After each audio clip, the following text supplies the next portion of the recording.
آقا علیہ السلام نے بہت فضیلت بیان کی فاروق اعظم رضی اللہ عنہ کی. جب آپ کی زندگی کا اختتام ہونے لگا، جب فیروز نام کے ایک مجوسی غلام نے آپ پر حملہ کیا حالت نماز میں، تو آپ زخمی ہو گئے. آپ کو گھر لایا گیا، اور جب گھر لایا گیا تو آپ کو چارپائی پر لٹا دیا گیا. یہ آپ کی شہادت کا وقت ہے، بوقت شہادت یہ حالت ہے. فاروق اعظم نے اپنے بیٹوں سے کہا، میرے بیٹو، تم نے کبھی میری نافرمانی نہیں کی، میں نے جو کہا وہ تم نے کیا. اب میری زندگی کا آخری وقت ہے، امید ہے کہ آج بھی تم میری نافرمانی نہیں کرو گے. میرے بچوں، ایک کام کرو، مجھے چارپائی سے اتار کے زمین پہ ڈال دو. اور فاروق اعظم رضی اللہ عنہ کی شہادت کے خوبصورت لمحات یہ ہیں، جن کے رتبے ہیں سوا ان کو سوا مشکل ہے، جن کو نبی پاک نے جنت کی بشارتیں دی، جنہوں نے اللہ رب العزت کی خوف میں اتنے آنسو بہائے کہ آنسوؤں کے نشان چہرے پر، جن کے جنتی ہونے کا تذکرہ توریت اور انجیل میں آیا. صحابہ کرام نے جن کو اللہ کی نشانی کہا، صحابہ کرام نے جن کو اللہ کی نشانیوں میں سے نشانی مانا، وہ فاروق اعظم بوقت وصال بوقت شہادت کہتے ہیں مجھے زمین پہ ڈال دو. بچوں نے اٹھا کے زمین پہ ڈالا تو یہ رخسار کبھی مٹی پہ ملتے، زمین پہ مٹی پہ ملتے اور کہتے اللہ عمر کی مغفرت کر دے، اور کبھی یہ رخسار مٹی پہ ملتے اور کہتے اللہ عمر کی مغفرت اور بخشش کر دے. سوچو تو صحیح، جن کا جنتی ہونے کی بشارت اللہ کے رسول نے دی، جن کے لیے رضی اللہ عنہم ورضوا عنہ کا مصداق قرآن نے سنایا، جن کے لیے قرآن کہتا ہے اشداء علی الکفار، جن کے لیے اللہ کے رسول فرمائے میرے بعد کوئی نبی ہوتا تو عمر ابن خطاب ہوتے، لا نبی آبادی، مگر میرے بعد کوئی نبی نہیں. وہ فاروق اعظم اپنی مغفرت کی دعا کر رہے بوقت وصال. اور ہم نے بھی کبھی اپنے لیے مغفرت کی دعائیں کی، اتنے گڑ گڑا کے، اتنے رو کر، جن کی زندگی میں فجر کی نماز نہیں، جن کی زندگی میں ظہر نہیں، جن کی زندگی میں عصر کا پتہ نہیں، جن کی زندگی میں مغرب عشاء غائب، جن کا حال یہ ہے کہ حلق تک پیٹ بھر بھر کر کے کھانا کھاتے ہیں اور نیند بھر بھر کر کے سوتے ہیں. غفلت کی زندگی ہے، دل مردہ ہو چکے ہیں، آنکھیں آوارہ ہو چکی ہے، آنکھیں پاپ کر رہی ہے، آنکھیں عورتوں پہ بد نظری کر رہی ہے، مال کا مس یوز ہو رہا ہے، مال کا غلط استعمال ہو رہا ہے. اس کے باوجود بھی کبھی مغفرت کی دعا نہیں کی، کبھی دعا بھی کی تو ادھر دیکھا ادھر دیکھا اور ایسے مغفرت کی دعا کی. یہ وقت کا امیر المومنین جان نشین رسول، جس نے رسول کے مصلی پر 10.5 سال تک کی امامت کی، جس نے گویا کہ جو رسول اللہ کے مصلی کا حق ادا کیا، وہ فاروق اعظم چہرہ زمین پہ مل کے کہتے ہیں اللہ عمر کی مغفرت کر دے، عمر کی مغفرت کر دے. ان کے گھر میں اور بھی صحابہ موجود تھے کیونکہ شہادت کا وقت قریب تھا. لوگوں نے کہا امیر المومنین آپ تو وہ ہیں کہ جن کی وجہ سے 3 بر اعظموں پہ اسلام کا پرچم لہرایا. امیر المومنین آپ تو وہ ہیں جن کو رسول اللہ نے مانگ کر لیا، جو مراد رسول ہے، جو رسول اللہ کی مراد ہے. یہ باتیں کرتے رہے. فاروق اعظم نے کہا لوگوں چپ رہو، فاروق اعظم نے کہا لوگوں چپ رہو، میں تمہاری جنت چاہتا ہوں، تم بھی میرا بھلا چاہو، میں تمہاری جنت چاہتا ہوں، تم بھی میرا بھلا چاہو، چپ رہو. یہ منقبت پڑھنے کا ٹائم نہیں ہے کہ آپ ایسے اور آپ ایسے. دعا کرو اللہ میری مغفرت کر دے. فرماتے ہیں میں تو بس اتنی تمنا کرتا ہوں. توجہ کریں، فاروق اعظم کی زندگی کے اختتامی جملے. فاروق اعظم کہتے ہیں میں تو بس اتنی تمنا کرتا ہوں اللہ قیامت کے دن نہ مجھے جہنم میں ڈالے. میری تمنا کتنی ہے؟ نہ قیامت کے دن اللہ مجھے جہنم میں ڈالے اور نہ قیامت کے دن اللہ مجھے کوئی بڑا مقام عطا فرمائے. اللہ بس اتنا کہہ دے میں نے عمر کو برابر سرابر چھوڑ دیا، میں نے عمر کو برابر سرابر چھوڑ دیا.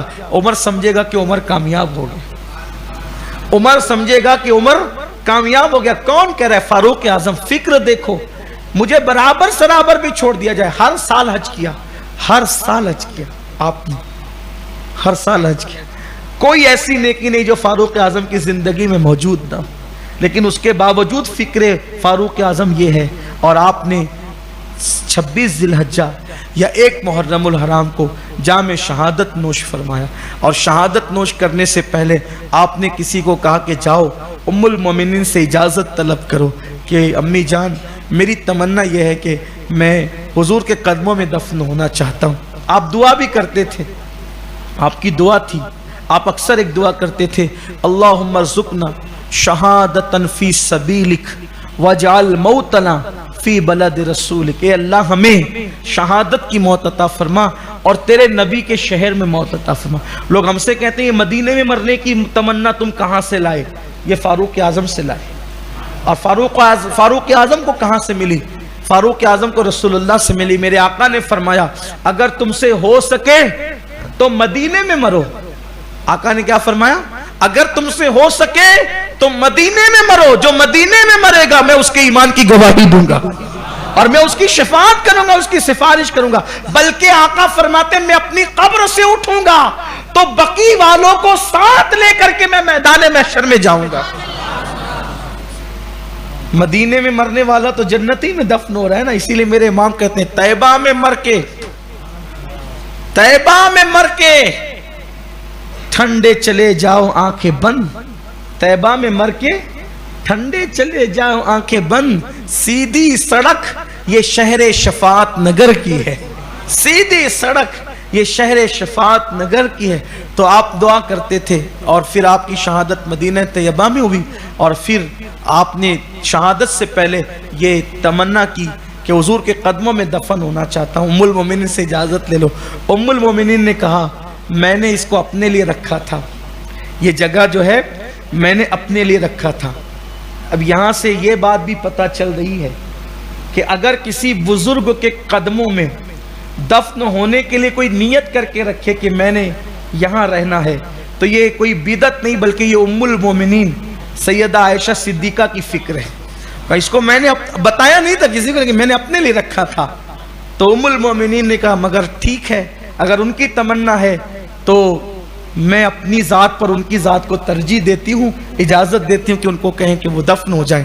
جب اجازت لے کے آئے تو آپ نے کہا الحمدللہ، بہت خوش ہوئے کہ مجھے محبوب کے قدم مل گئے دفن ہونے کے لیے، لیکن کہا سنو ہو سکتا ہے شاید میری مروت میں اجازت دے دی ہو، اس لیے میری شہادت کے بعد ایک مرتبہ پھر پوچھنا کہ ابھی لحاظ کر رہی ہو تو وصال کے بعد ہو سکتا ہے حقیقت سامنے آ جائے، یعنی کہ پھر ان کی جو واقعی مرضی وہ سامنے آ جائے، تو میرے وصال کے بعد ایک بار پھر پوچھ لینا۔ لیکن دوبارہ پھر پوچھنے گئے تو سیدہ تھی، وہ بنت صدیق تھی، صدیقہ تھی، ایک بار جو زبان سے نکلا کہا کہ نہیں عمر کو میں اجازت دیتی ہوں، اور پھر فاروق اعظم رضی اللہ تعالیٰ عنہ کو بھی جو ہے وہ رسول اللہ کے پہلو میں دفن کر دیا گیا۔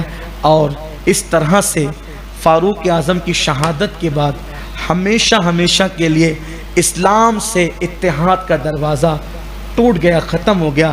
میرے آقا نے فرمایا کہ میری امت میں ایک فرد ہے، میری امت میں ایک فرد ہے، جب تک وہ حیات ہے تب تک فتنوں کا دروازہ بند ہے، جس دن میری امت کا وہ فرد شہید ہو جائے گا اس دن فتنوں کا دروازہ ٹوٹ جائے گا۔ دیکھو حضور کے الفاظ کیا فرمایا، کھل جائے گا نہیں، کھل جائے گا نہیں، کیا فرمایا، ٹوٹ جائے گا۔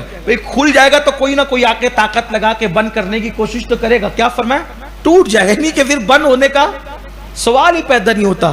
تو وہ میری امت میں ایک بندہ ہے، جب تک وہ رہے گا میری امت میں فتنے نہیں آئیں گے، جب وہ چلا گیا فتنوں کا دروازہ ٹوٹ جائے گا، پھر میری امت میں فتنے شروع ہو جائیں گے۔ صحابہ نے پوچھا حضور وہ کون ہے؟ فرمایا میں امید کرتا ہوں، دیکھو حضور علیہ السلام نے کیسے پردہ ڈالا، میں امید کرتا ہوں اسی کو لوگ عمر ابن خطاب کہتے ہیں۔